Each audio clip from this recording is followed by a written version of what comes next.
Sahabat, di Tiongkok, arak atau ciu memiliki sejarah yang jauh lebih panjang dari teh. Tahun 1986, sebuah botol arak ditemukan di Henan berusia lebih dari 3.000 tahun. Karena sejarah yang panjang, boleh dikatakan arak tidak dapat dipisahkan dalam budaya Tionghoa. Arak digunakan di hampir semua acara atau ritual penting dalam tradisi Tionghoa. Misalnya kelahiran, perkawinan, kematian, pengangkatan saudara, persembahan, dan juga ritual macam-macam termasuk kepercayaan dan seterusnya. Meski demikian, jangan artikan bahwa semua orang Tionghoa suka minum minuman alkohol. Banyak kisah dan legenda tentang arak dalam sejarah Tiongkok. Tao Yuanming, seorang penyair terkenal era dinasti Qin, katanya tak dapat hidup tanpa arak walaupun sehari. Penyair besar Li Pai dari dinasti Tang dapat menulis 100 syair setelah minum arak. Semakin banyak arak yang ia minum, semakin bagus puisi yang ia tulis.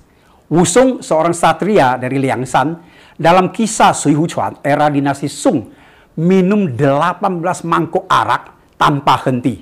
Kemudian dengan tangan kosong, ia bertarung dan membunuh seekor harimau besar yang sudah banyak makan korban. Tahun 1915, di World Expo di Panama, Tiongkok ingin memamerkan arak Moutai.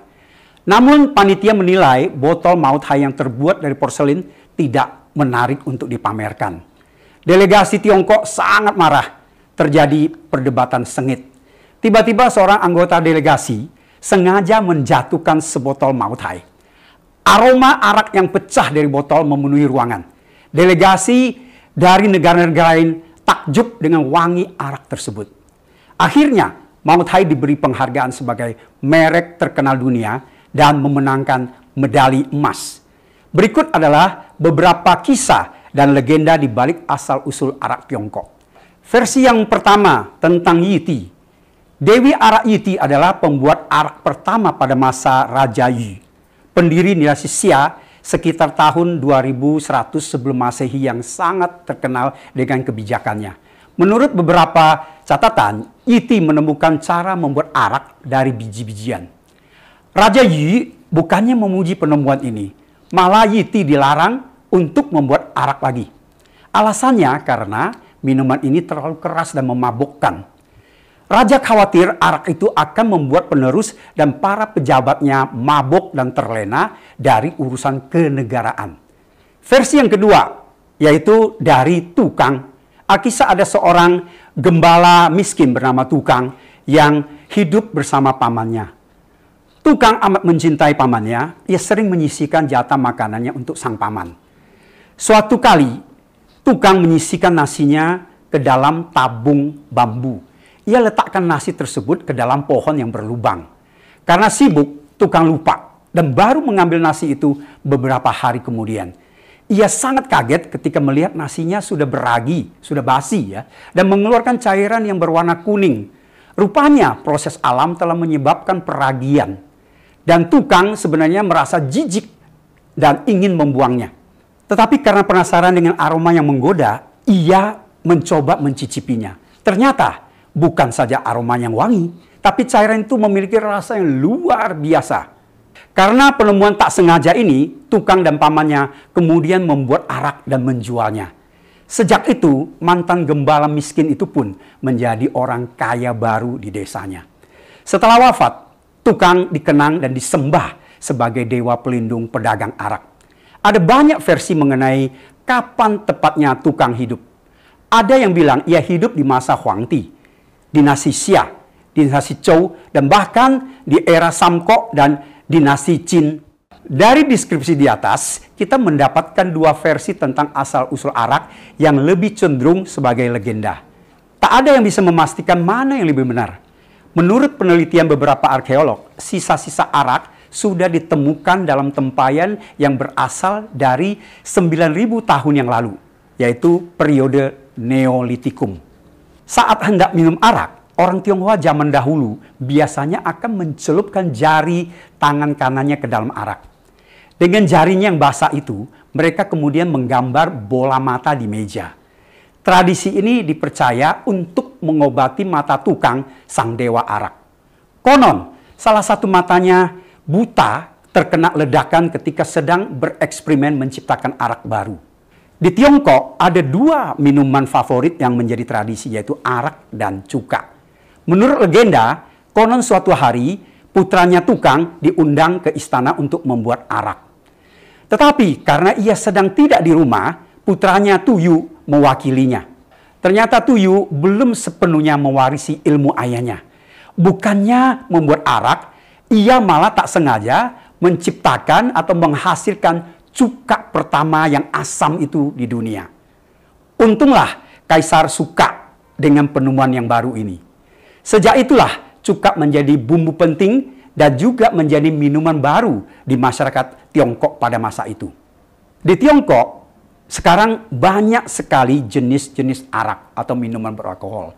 2 yang paling terkenal adalah yang pertama, Moutai. Moutai adalah salah satu arak yang paling sering disebut dalam puisi-puisi Tiongkok kuno.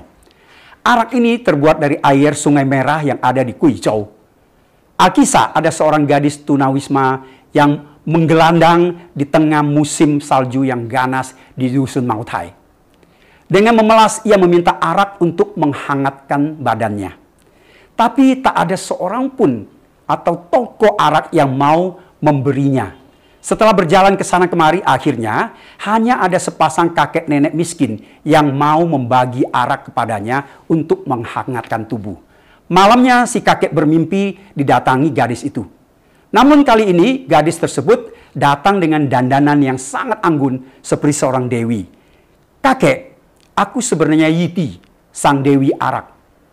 Sebagai balasan atas budimu, aku akan kasih tahu sebuah rahasia besar. Buatlah arak dari air sungai yang ada di dekat rumahmu, maka keluargamu akan kaya raya," ujar sang dewi penuh wibawa. "Hah? Tapi mana ada sungai di dekat rumahku?" jawab sang kakek kebingungan. Yiti tersenyum lembut dan berkata, "Siapa bilang tidak ada? Besok kau lihat saja." Selesai berucap, dewi arak itu langsung menghilang dan si kakek pun terbangun. Esoknya, penduduk desa itu gempar karena menemukan sebuah sungai baru di dekat rumah si kakek. Pasangan tua itu kegirangan menyadari sungai itu adalah anugerah dari Yiti. Mereka pun buru-buru mengambil airnya untuk membuat arak dan menjualnya. Singkat cerita, arak yang terbuat dari air sungai itu ternyata memang tak tertandingi rasanya. Dalam waktu singkat, kakek dan nenek itu menjadi kaya raya. Meski demikian, mereka tetap murah hati dan tidak segan-segan mengajarkan cara membuat arak kepada warga. Sementara arak yang dibuat dari air Sungai Merah dinamakan Moutai sesuai nama asal desanya. Jenis arak kedua yang sangat terkenal yaitu Ni Er Hung. Ni Er Hung alias arak gadis merah merupakan salah satu jenis arak yang sangat terkenal di Tiongkok.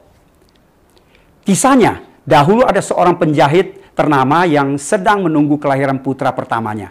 Jauh hari ia sudah memborong banyak arak untuk menjamu undangan pada pesta kelahiran putranya yang ditunggu. Namun alangkah kecewanya ketika mengetahui anak yang lahir itu perempuan. Penjahit itu pun batal mengadakan pesta dan menguburkan semua araknya dan tidak jadi pesta. Belasan tahun kemudian, putrinya tumbuh menjadi gadis yang berbakti dan sangat membanggakan orang tua. Pada hari pernikahannya, banyak sekali tamu yang datang mengucapkan selamat. Arak perjamuan pun sampai kehabisan. Teringatlah sang penjahit dengan arak yang dikubur belasan tahun yang lalu. Ia pun buru-buru menggalinya dan menyajikannya pada para tamunya. Ternyata arak yang sudah disimpan bertahun-tahun ini luar biasa lezatnya dan mendatangkan pujian dari para tamu. Karena arak jenis ini baru pertama disajikan saat pernikahan anak gadis sang penjahit yang memakai baju merah, maka orang pun kemudian menyebutnya arak gadis merah atau dalam bahasa Mandarin Ni Er Hung. Semoga bermanfaat dan menambah pengetahuan teman-teman.